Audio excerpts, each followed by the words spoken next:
Coucou tout le monde, c'est Florence, bienvenue dans la série La bibliothèque de la cartomancienne. Donc comme promis, aujourd'hui je vous parle d'un type de jeu en particulier que sont les cartes dites divinatoires. Donc qu'est-ce que j'entends par cartes divinatoires? J'entends qu'elles ont un côté prédictif sur l'avenir. Alors, nous allons avoir beaucoup de choses à différents prix. On peut se diriger vers des jeux mass market ou des jeux auto-publiés. Après, sachez que la plupart du temps, les jeux mass market seront moins coûteux. Et de manière générale, si vous êtes débutant, préférez toujours vous diriger vers quelque chose où il y a un coffret ou bien un livre accompagnant le jeu.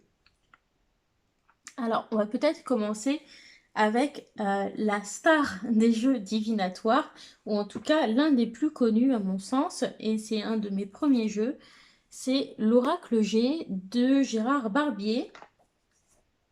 Voilà, donc moi je l'avais acheté dans la version le coffret l'officiel comme ça, mais le jeu existe aussi vendu tout seul dans une boîte au format du paquet de cartes. Après, c'est vraiment mieux d'acheter sous forme de coffret ou alors prenez le jeu sous forme paquet de cartes mais avec un livre parce que tout seul ce sera trop compliqué. J'ai fait plusieurs vidéos déjà sur l'Oracle G et j'ai eu souvent des questions pour savoir comment ça fonctionne.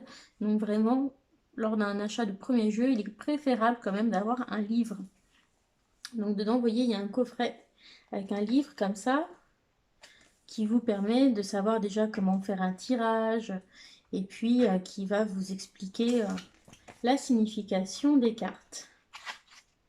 Voilà. Donc, vous voyez ici, vous avez des exemples de tirage. Donc, c'est tout à fait adapté aux débutants. Alors, c'est un jeu qui est intéressant, l'Oracle G. C'est pas mon préféré en termes de graphisme, mais il a des particularités qui en font un jeu intéressant. Donc le dos des cartes est comme ceci. Normalement la tranche est blanche, mais moi je l'ai noircie parce que le jeu commençait à s'abîmer au niveau des tranches. Voilà. Alors ensuite nous avons un style un petit peu crayonné comme ça, avec un symbole sur chacune des cartes.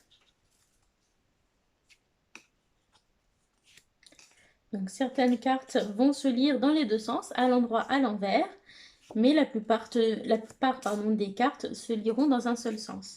Donc on a quelques exceptions, voilà, celle-ci, elle a un numéro écrit dans deux des coins opposés de la carte, donc ça signifie que c'est une carte qui n'aura pas la même signification selon qu'elle sort comme ça ou comme ça.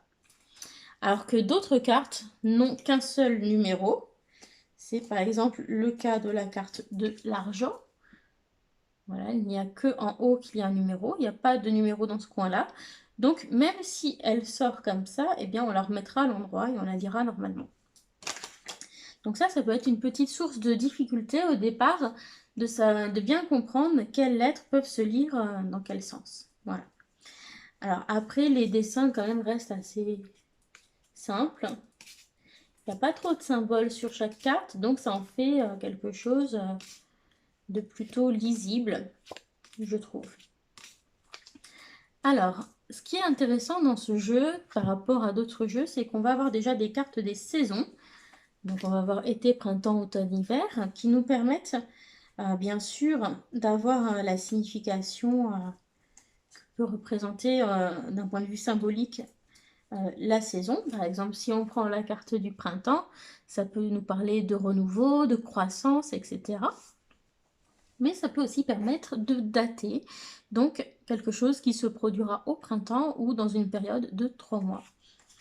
Et l'autre intérêt de ce jeu, c'est les cartes personnages. Donc il y a des cartes, comme vous voyez, avec des personnages dessus. Elles ont toutes une mèche de cheveux qui est représentée noir en haut, blonde en bas. Donc ce sont des cartes qu'on peut lire en droit en vert. Et en fonction du sens, on saura si on parle plutôt d'une personne aux cheveux foncés ou aux cheveux clairs.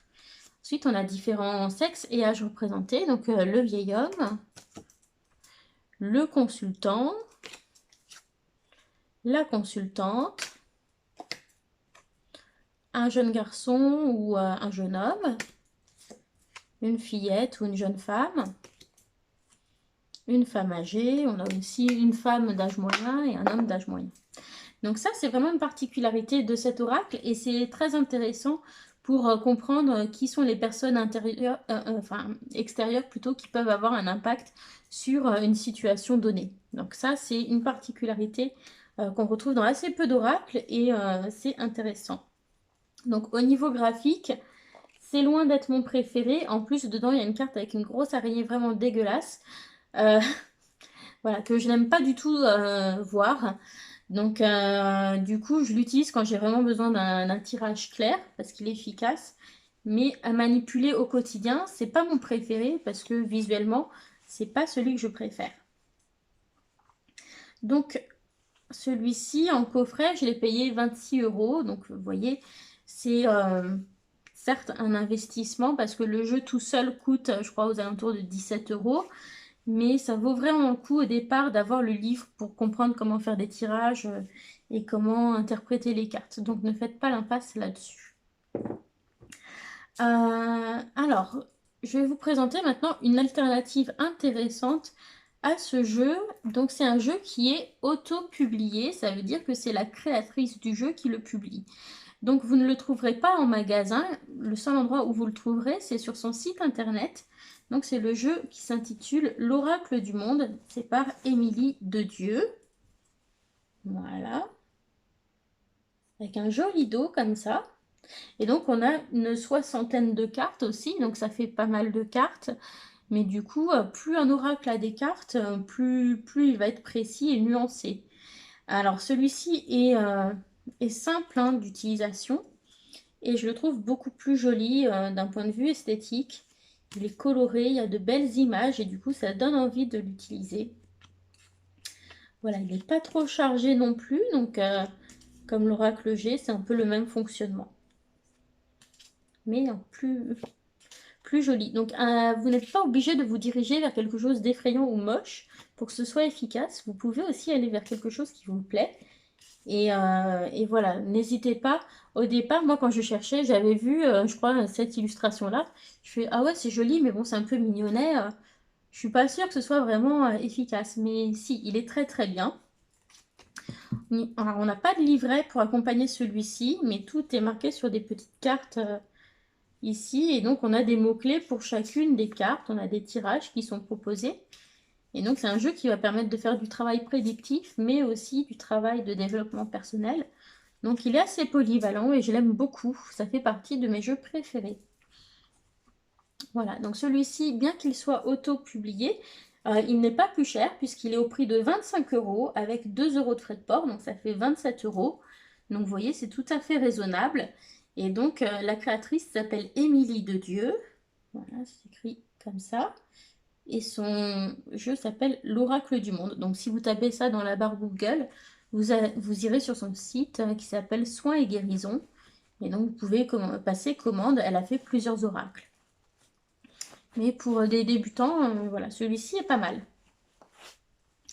Alors, si on continue dans les jeux de cartomancie, on va continuer de parler des jeux très célèbres.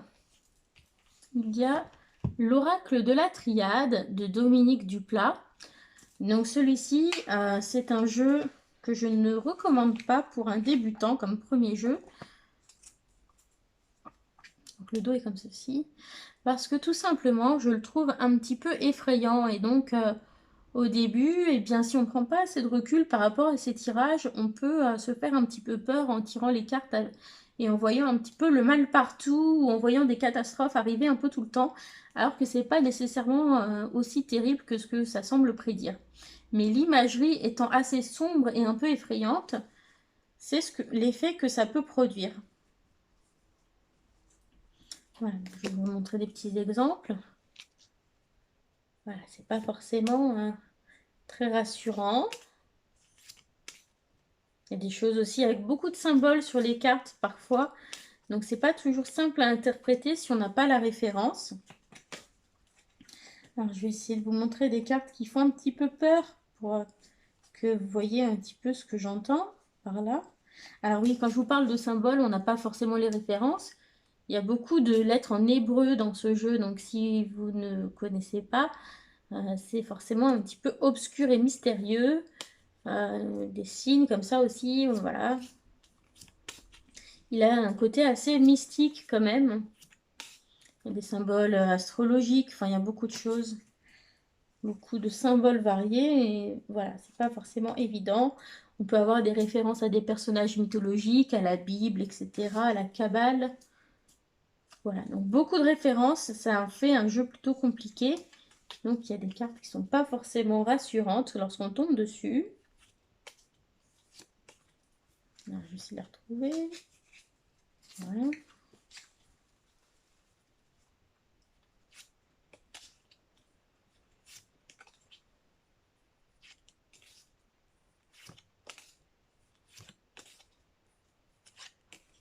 Vous voyez, donc c'est pas forcément un jeu très rassurant lorsqu'on est débutant. Et surtout si vous tirez les cartes parce que vous vous inquiétez de quelque chose, c'est peut-être pas le meilleur jeu à avoir du coup. Donc après, si vraiment vous êtes très attiré par ce jeu-là, il y a un livre qui existe dessus. Moi, je ne l'ai pas acheté, mais je pense que ça vaut le coup, ne serait-ce que pour décrypter les symboles pour lesquels on n'a pas forcément tous les références. Voilà. Parce qu'il y a beaucoup de références d'origine variée dans ces cartes. Donc ça en fait quand même un jeu assez compliqué si on veut l'utiliser à son plein potentiel. Alors, toujours dans les jeux divinatoires très connus, il y a l'Oracle des Miroirs de Dimitri d'Alphonse Duvril. Donc, il fonctionne un petit peu comme l'Oracle G. Des cartes. Voilà, voici le dos. On montre toujours le dos parce que des fois, on voit utiliser les jeux, on voit leur dos, mais on ne sait pas à quoi ressemble la boîte. Donc, il existe comme ça, ou en coffret l'officiel. Et il existe aussi un livre d'accompagnement qui est vendu séparément. Donc ici, on a des cartes comme ça, donc plus colorées quand même que dans l'oracle de la triade, donc qui fait moins peur. Des dessins peut-être un petit peu plus aboutis que dans l'oracle G.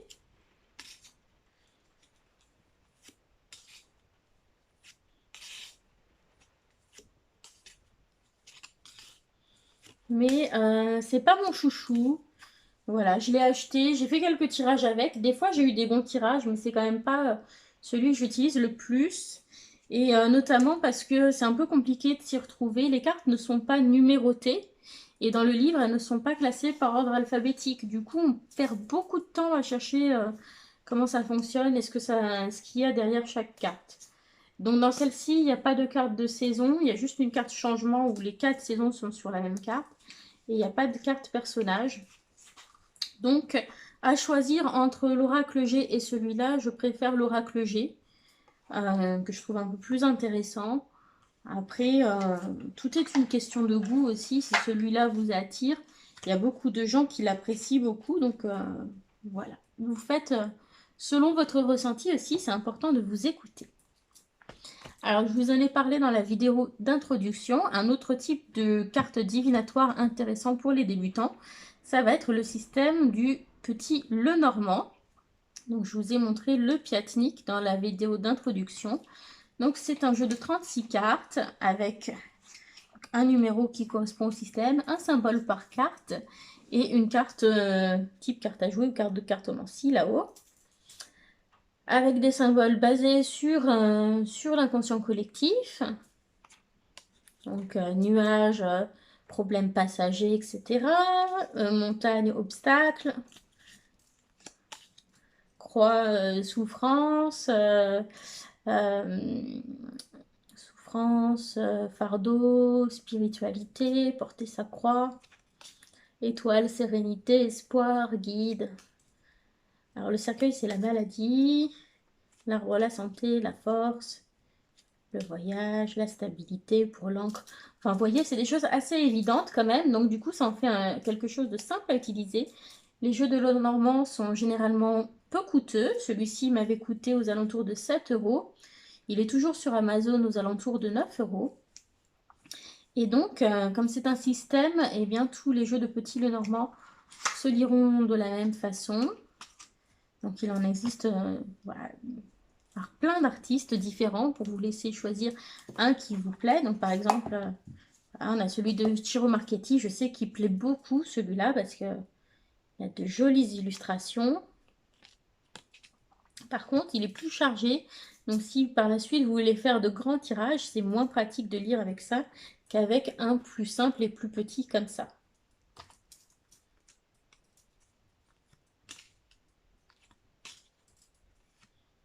Voilà, mais du coup, c'est un côté prédictif aussi. Et voilà, c'est un système assez rapide à apprendre puisqu'il n'y a que 36 cartes. Donc certains existent avec des versions étendues où ils ont rajouté quelques cartes. C'est le cas du jeu de Ciro Marchetti. Donc, je vous en montre encore quelques-uns pour vous montrer que les styles là, peuvent être variés. Il est tombé. Oui, vous inquiétez pas, il n'est pas tombé de bien haut. Donc on a par exemple le Pixies Aston Name qui a été dessiné, créé à partir d'illustrations de Pamela Coleman Smith, donc l'illustratrice du tarot Rider-Waite-Smith. Voilà. Donc les cartes sont plutôt petites dans le système petit Lenormand. Voilà, avec un look du coup un peu plus vintage sur celui-là.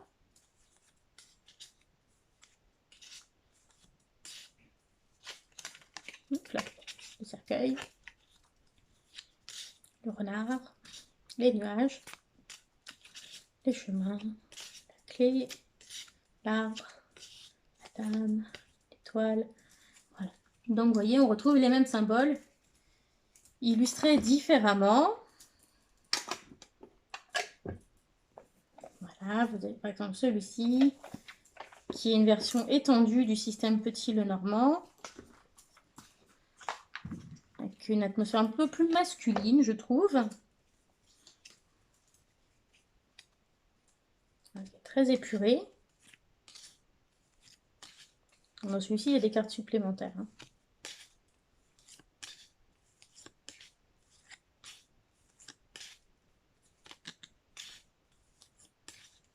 Voilà, donc ce sont des exemples, vous voyez, ça laisse beaucoup de choix. On peut avoir des choses très variées en petit Lenormand. Après, plus vous le prenez simple, plus il sera facile à lire, plus vous le prenez décoré avec des fioritures. Voilà, plus ça risque de brouiller un peu la lecture. Après, ça dépend si vous souhaitez faire des petits tirages ou des grands tirages.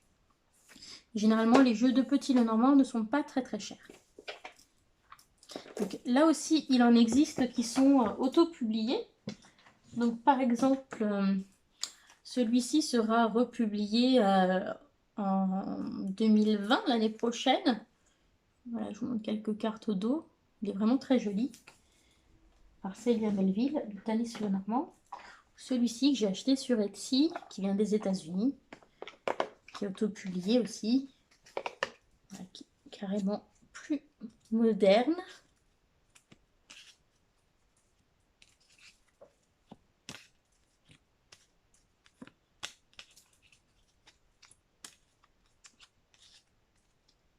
Donc vous voyez, il en existe pour tous les styles. Et c'est aussi pour ça que j'aime beaucoup ce système de petit Lenormand. Alors, on a d'autres jeux qui fonctionnent un peu sur le système du petit Lenormand. Alors, il y a le Keeper, mais ça, j'en ai jamais acheté, donc je ne saurais pas vous en parler. Et puis, il y a des jeux qu'on peut utiliser à la manière d'un petit Lenormand. C'est le cas, par exemple, du Secret Pocket Oracle Mildred Payne. Donc, c'est un jeu auto-publié fait par Patrick Valenza. Donc, moi, je l'ai acheté en plusieurs étapes parce qu'il est sorti d'abord comme ça. Ensuite, il y a eu des extensions, etc. Et depuis, il a sorti une version en français, puisque c'est un jeu américain. Donc, où vous aurez toutes les cartes d'un coup avec des dos identiques. Et donc, voilà, là, on a beaucoup de cartes, beaucoup plus que dans un petit Lenormand. Et il a un côté un petit peu plus sombre, un petit peu plus sorcière. Donc, il peut faire un peu peur, mais moi, je l'aime bien.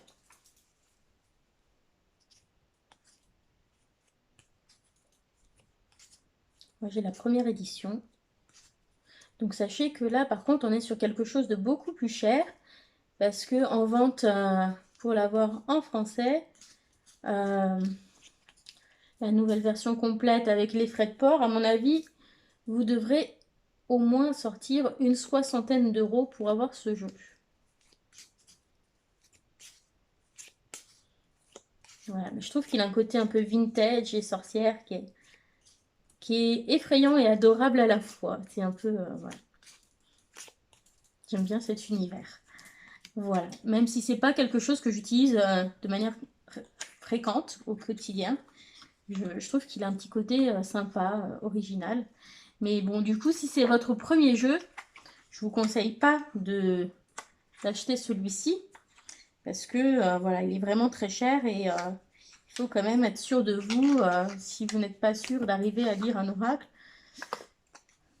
mettre 60 € dedans. En plus, ce sont de toutes petites cartes, hein, ici. Je préfère préciser quand même. Ça fait cher. Donc, voilà. Préférez des jeux mass market ou alors auto-publiés s'ils sont pas trop chers ou si vous avez un vrai coup de cœur dessus. Alors, on continue.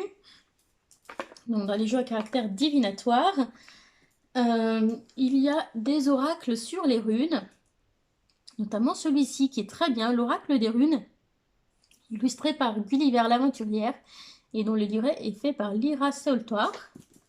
Donc, c'est pour travailler sur les runes du Futark. Donc, un système voilà, de runes hérité des Vikings et des peuples nordiques, de la mythologie nordique. Voilà. Donc là, il existe plusieurs jeux sur les runes, mais celui-ci, c'est un des mieux expliqués et un des mieux documentés. Donc c'est pour ça que je vous le présente. Et il est au prix de 23 €. C'est aux éditions Vega.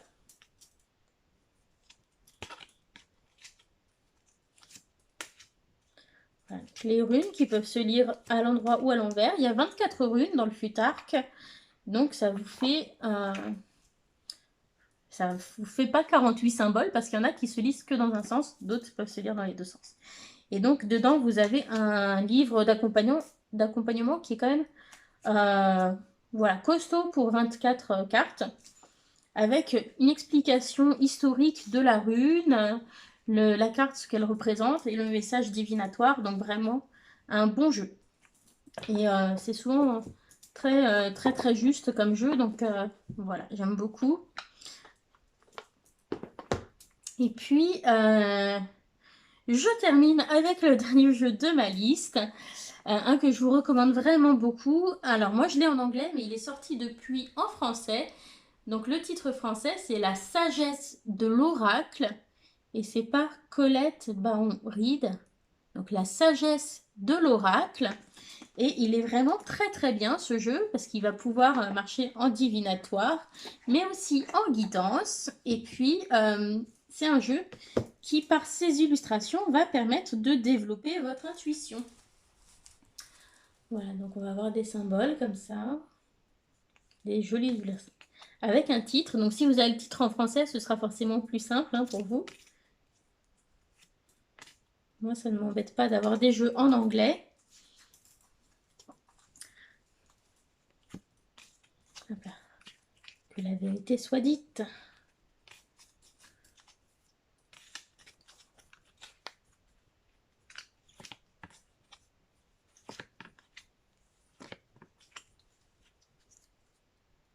Voilà, donc celui-ci, ça va faire travailler un petit peu plus l'intuition que les autres. Et le livret d'accompagnement est vraiment super bien. Là aussi, vous voyez, c'est un livret qui n'est pas très haut, mais qui est quand même fourni. Et pour chaque carte, on va avoir donc les mots-clés, le message de la carte, et puis le message si ça concerne une relation, si ça concerne la prospérité, et puis un message de protection si votre carte sort à l'envers. Donc vraiment, voilà, c'est un jeu aussi qui a une portée à la fois guidance et divinatoire, et donc c'est pour ça que je l'ai mis dans cette catégorie. Et c'est un de mes jeux chouchous. Voilà, j'ai eu toujours des super tirages avec. Donc je vous le recommande. Il est aux alentours de 14 € dans la version anglaise et autour de 24 € dans la version française. Voilà, et bien j'espère que ce petit tour des jeux divinatoires vous a plu. Ah, mais non, c'est pas fini, excusez-moi. J'en oublie un jeu qui n'est pas exclusivement divinatoire, mais qu'on peut utiliser. C'est l'Oracle des Reflets de Célia Melville. Donc moi j'ai la première édition Il a été réédité, donc la deuxième édition, les cartes sont un peu plus grandes et les bordures sont noires au lieu d'être dorées. Et donc, on a un petit livret d'accompagnement. Voilà, et ça va fonctionner un peu comme, on peut l'utiliser un peu comme le jet ou l'oracle des miroirs ou l'oracle du monde. Et donc, voilà, on a des jolis symboles. On a les 4 saisons.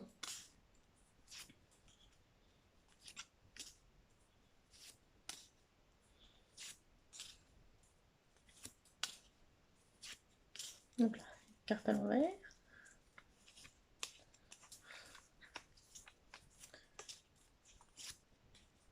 La sérénité.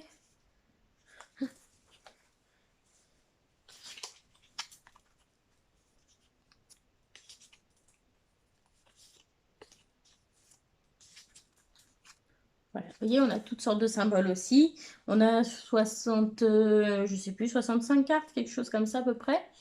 Et puis, voilà, un joli dos. Donc celui-ci, c'est un jeu de super belle qualité. Et par contre, il est autopublié, donc il est cher. C'est pour ça que je le gardais pour la fin. Comptez une cinquantaine, soixantaine d'euros avec les frais de port. Voilà. Eh bien, j'espère que ce tour des jeux divinatoires vous a plu, du coup. Et maintenant, c'est vraiment fini pour cette vidéo. Voilà, on se retrouve dans les autres vidéos si vous avez envie de découvrir les autres sortes de jeux. Voilà, bye bye!